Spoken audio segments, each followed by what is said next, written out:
Hello students, welcome back to my YouTube channel. आज हम पढ़ेंगे जयशंकर प्रसाद का जीवन परिचय। तो डियर स्टूडेंट्स, ये वीडियो हमने ऑलरेडी अपने चैनल पर अपलोड की हुई है, लेकिन हम एक बार इसको फिर से रिवीजन में पढ़ते हैं क्योंकि आपके एग्जाम बहुत ही नजदीक हैं और हम इसका रिवीजन बहुत ही अच्छे तरीके से कराने वाले हैं। तो देखिए, इस वीडियो को अंत तक देखते रहना।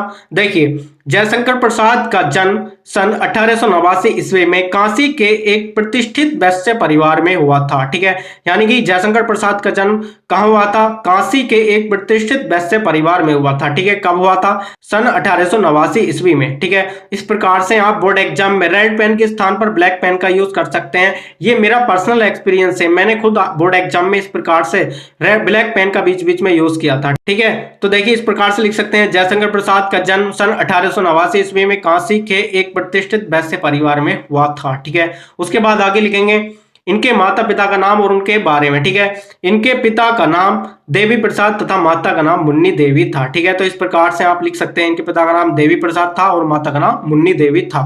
देखिए, ये तंबाकू के एक प्रसिद्ध व्यापारी थे। ठीक है, यानी कि इनके परिवार को सुगनी साहू परिवार के भी नाम से जाना जाता है। देखिए, सुगनी साहू परिवार के लोग तंबाकू का व्यापार करते थे, तो आप सीधा सीधा ये लिखेंगे, ये तंबाकू के एक प्रसिद्ध व्यापारी थे। ठीक है, इस प्रकार से लिख सकते हैं। देखिए आगे लिखेंगे, बचपन में ही पिता की मृत्यु हो जाने से इनकी प्रारंभिक शिक्षा घर पर ही हुई।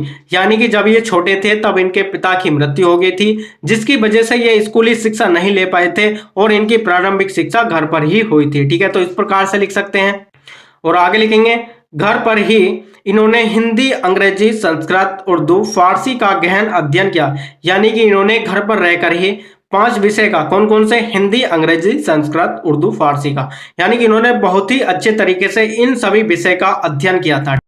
ये बड़े हंसमुख तथा सरल स्वभाव के थे। ठीक है, यानी कि जयशंकर प्रसाद जी जो हैं बहुत ही हंसमुख व्यक्ति थे और सरल स्वभाव के थे। ठीक है, इस प्रकार से लिख सकते हैं, इनका बचपन सुख से बीता किंतु दानशीलता के कारण ये ऋणी हो गए। ठीक है, यानी कि इनका जो बचपन था बहुत ही सुख से बीता था, लेकिन इन्होंने दान देना स्टार्ट कर दिया, जिसकी वजह से ये ऋणी हो गए, यानी कि इन पर कर्ज हो गया। ठीक है, देखिए, अपनी पितृक संपत्ति का कुछ भाग बेचकर इन्होंने ऋण से छुटकारा पाया। ठीक है, देखिए पितृक संपत्ति क्या होती है? पितृक संपत्ति वह संपत्ति होती है जो दादा दादी या माता पिता संपत्ति छोड़ कर जाते हैं। ठीक है, यानी कि इन्होंने उस संपत्ति का कुछ भाग बेचा और ऋण से छुटकारा पाया। ठीक है, तो इस प्रकार से लिख सकते हैं, अपनी पितृक संपत्ति का कुछ भाग बेचकर इन्होंने ऋण से छुटकारा पाया। ठीक है, और आगे लिखेंगे, अपने जीवन में इन्होंने कभी व्यवसाय की ओर ध्यान नहीं दिया। ठीक है, यानी कि इन्होंने अपने पूरे जीवन में अपने घर की अर्थव्यवस्था को, यानी कि व्यवसाय को चलाने के लिए कोई ध्यान नहीं दिया, जिसकी वजह से इन पर ऋण हो गया था और जिसकी वजह से इन्हें अपनी पैतृक संपत्ति का कुछ भाग बेचना पड़ा।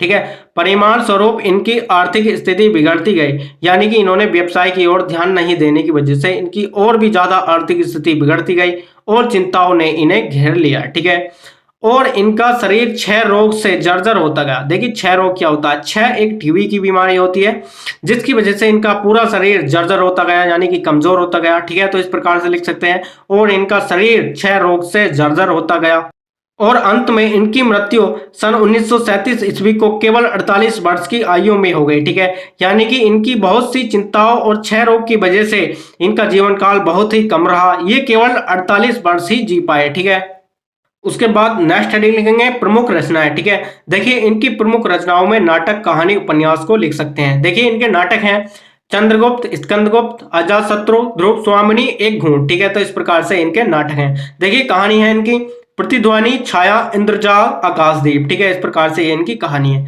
उपन्यास है कंकाल, तितली। ठीक है, तो डियर स्टूडेंट्स, इस प्रकार से इनकी प्रमुख रचनाएं और जीवन परिचय को लिखने के बाद आपको एकदम पूरे नंबर मिल जाएंगे। तो डियर स्टूडेंट्स, इस प्रकार से इनका जीवन परिचय कंप्लीट हुआ। तो डियर स्टूडेंट्स, ये वीडियो आपको कैसी लगी कमेंट्स बॉक्स में जरूर बताना। वीडियो अच्छी लगी हो तो लाइक कर देना और चैनल को सब्सक्राइब करके बेल आइकन को भी प्रेस कर देना, जिससे कि नेक्स्ट वीडियो की नोटिफिकेशन सबसे पहले मिल सके। तो चलिए मिलते हैं नेक्स्ट वीडियो में नेक्स्ट टॉपिक के साथ, तब तक के लिए जय हिंद, वंदे मातरम।